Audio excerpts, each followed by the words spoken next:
So play offs లెక్కలైతే clear కట్గా తేలిపోయాయి. ఒక RCB గురించే మనం వెయిట్ చేశాము. ఈ మ్యాచ్లో లక్నోతో జరిగిన మ్యాచ్లో ఆర్సీబీ గనక గెలిస్తే ఖచ్చితంగా రెండో స్థానానికి చేరుకుంటుంది అనుకున్నాము. అదే జరిగింది. మరి ఆర్సీబీ రెండో స్థానానికి చేరుకోవడంతో మ్యాచ్లు రాబోయే మ్యాచ్లు అయితే రసవత్తరంగా జరగబోతున్నాయి. క్వాలిఫైయర్ 1 మే 29న అంటే రేపు ములన్పూర్లో అంటే చండీగఢ్లోని ములన్పూర్లో ఈ మ్యాచ్ జరగబోతుంది. Punjab Kings versus royal Challengers Bengaluru.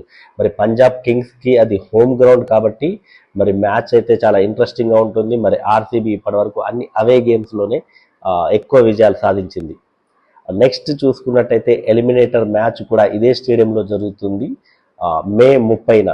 అది Mumbai Indians versus Gujarat Titans. మరి గుజరాత్ టైటన్స్తో ముంబై తలపడుతుంది. ఈ ఇద్దరి మధ్య అంటే ఈ రెండు టీంలు కూడా గత మ్యాచ్ల్లో ఓటమి చవి చూశాయి తమ ప్రత్యర్థుల చేతిలో. సో కాబట్టి ఈ విజయం ఈ మ్యాచ్లో ఎవరైతే గెలుస్తారో వాళ్ళకి మళ్ళీ ఫైనల్కి వెళ్ళేందుకు ఆ క్వాలిఫైయర్ 1లో ఏ టీం అయితే ఓడిపోతుందో ఆ టీంతో ఇందులో గెలిచిన జట్టు ఆడాల్సి ఉంటుంది. కాబట్టి ఇంకొక 2 అడుగులు ఎక్కువే వేయాలి క్వాలిఫైయర్ 1లో ఉన్న వాళ్ళతో పోలిస్తే. కాబట్టి ఈ మ్యాచ్ కూడా వీళ్ళకి చాలా కీలకం. నిజానికి మనము ఈ లీగ్ స్టేజ్ అంతా నడుస్తున్నప్పుడు అనుకున్నాము గుజరాత్ టైటన్స్ ఆడిన విధానం చూస్తే ఈ ప్లే ఆఫ్స్ లెక్కలు అంటే పాయింట్ల తేడా భారీగానే ఉండొచ్చు అనుకున్నాము. 20-22కు పోతుంది కావచ్చు ఆ గుజరాత్ టైటన్స్ పాయింట్లు అనుకున్నాం. కానీ ఎంత విచిత్రం అంటే 20 పాయింట్ల మార్కు కూడా దాటలేదు ఈసారి.